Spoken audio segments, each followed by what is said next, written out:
Hello, bienvenue à toi dans cette neuvième vidéo. Je m'appelle Valérie, sur cette chaîne je te parle de trier, ranger, vider une ou plusieurs pièces d'une habitation. Dans cette vidéo je vais te parler de la gestion du temps. Parce qu'en fait, parfois ton espace est débordé, oui, mais parfois c'est ton temps qui est surchargé et dans lequel parfois tu peux te sentir complètement noyé, perdu et ne plus t'y retrouver. Je vais du coup parler de la procrastination et de la précrastination. Tu connais probablement. La procrastination, c'est le fait de postposer à plus tard. Donc tu attends, tu attends, tu attends avant de faire une tâche. Résultat des courses, eh bien tu es débordé puisque tu vas la faire au dernier moment. Ça ne sera pas simple de s'organiser. Ensuite, la précrastination. À l'inverse, tu veux tout faire tout de suite, sans attendre. Mais du coup, tu es aussi débordé au moment où tu fais les choses, puisque tu veux tout faire en même temps. Tu vas t'empresser de faire une tâche.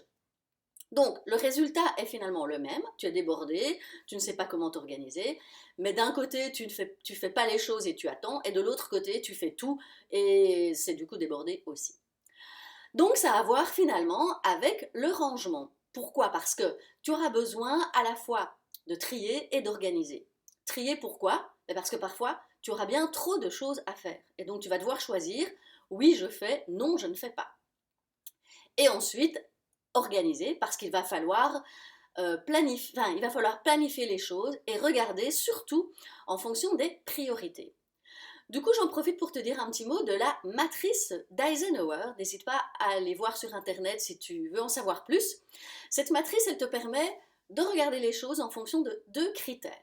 On regarde ce qui est urgent et ce qui est important. Du coup, il y a quatre aspects. Soit il y a des choses qui ne sont pas urgentes et pas importantes, mais du coup, c'est là, il y a tout intérêt à les laisser tomber. Il y a des choses qui sont urgentes mais pas importantes. Celles-là, il va falloir les faire, mais par contre, peut-être qu'il y aurait moyen de les déléguer à quelqu'un d'autre. Il y a ensuite les choses qui ne sont pas urgentes, mais importantes.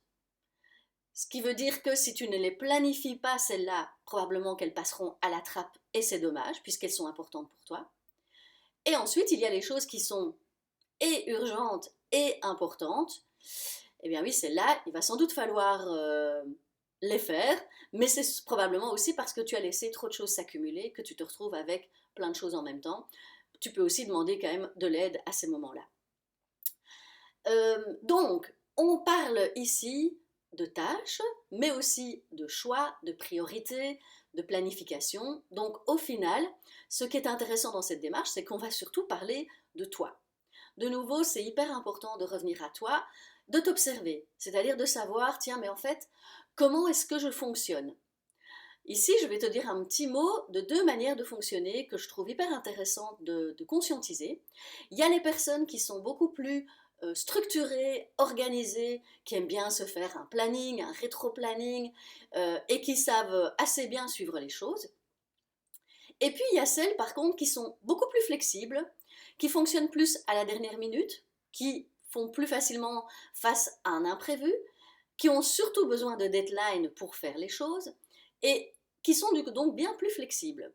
Et ça, c'est intéressant de voir, c'est certainement, il y a un curseur, hein, on n'est pas que organisé ou que flexible, il y a quelque part un curseur, on a tendance à être plutôt organisé ou plutôt flexible, et c'est intéressant d'en prendre conscience parce que tu verras du coup ce qui naturellement va t'aider à aller vers les choses. Par exemple, moi je suis assez flexible, c'est vrai que si je ne me mets pas de deadline, eh bien j'aurais du mal à passer à l'action. C'est pas pour rien que je me suis mis ce défi de une vidéo par jour pendant 30 jours pour faire des vidéos régulièrement.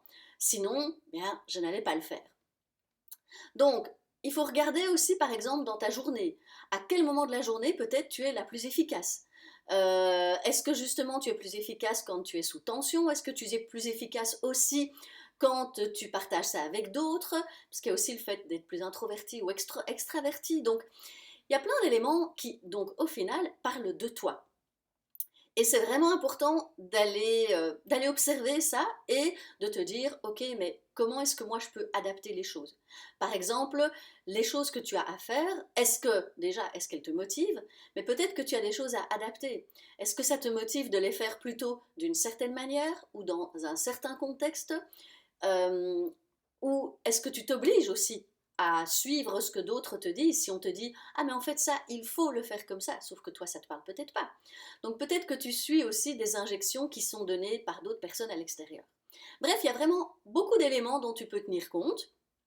Et peut-être que j'aborderai certaines choses dans des prochaines vidéos, je ne sais pas encore. Dis-moi d'ailleurs en commentaire si tu as des questions, s'il y a des choses qui ne sont pas claires pour toi, je pourrais en profiter pour clarifier des choses dans une autre vidéo. Alors je voudrais quand même aussi dire qu'il y a deux choses. Donc il y a des croyances populaires qui disent que, eh bien, il faut être actif, il faut faire plein de choses, mais on est quand même, avant d'être des fers humains, on est quand même des êtres humains. Et j'ai aussi envie de dire que finalement la procrastination, la précrastination, tout ça ce sont quand même un peu des concepts qui sont inventés par l'être humain. Alors je m'explique, j'aime bien quand même me dire que dans la nature, il y a des questions qui ne se posent pas. Un arbre ou une fleur, elle ne se demande pas. Est-ce que c'est le bon moment pour pousser? Non. Il y a quelque chose de naturel, il y a quelque chose d'instinctif qui fait que, ok, c'est le moment et elle pousse. Donc, simplement, arrêtons aussi peut-être parfois un peu de se prendre la tête en se disant oui mais quoi, est-ce que c'est le bon moment pour faire les choses? Non, suivons finalement notre envie, nos désirs et après regardons et adaptons-nous. Donc c'est vrai que si tu veux faire quelque chose et que tu ne le fais pas, mais simplement regarde les choses en face et dis-toi ok je ne le fais pas, donc il y a un truc qui ne va pas. Et pour moi il y a vraiment deux choses à aller regarder. Enfin, il y a une chose à aller regarder et après, il y a à regarder la deuxième chose. Mais la toute première chose qu'il y a à aller regarder, c'est finalement quel est ton désir profond.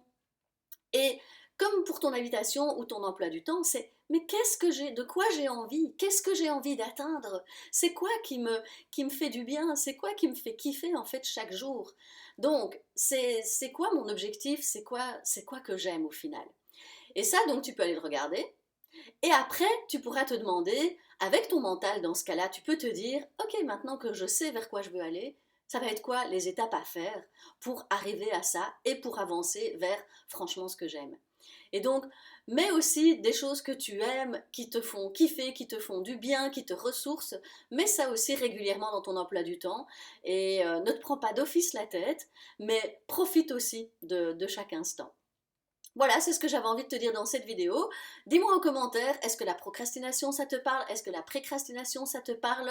Et finalement, comment tu fais? Alors moi, c'est vrai qu'à un moment, je me suis dit, mais en fait, au lieu de me prendre la tête avec la procrastination et la précrastination, je me disais, eh ben, la procrastination, ben, je la remets à demain. Donc aujourd'hui, elle n'a pas de place. Et je trouvais que c'était un petit pied de nez que j'avais envie de lui faire. Donc, voilà, parfois ça vaut juste la peine de ne pas se prendre la tête et d'alléger un peu ces différents concepts. Alors, n'hésite pas à t'abonner si tu as envie de voir la prochaine vidéo. Dans la prochaine vidéo, je te parle des points chauds que tu peux trouver dans ton habitation. Allez, je te dis à très bientôt. Bye bye.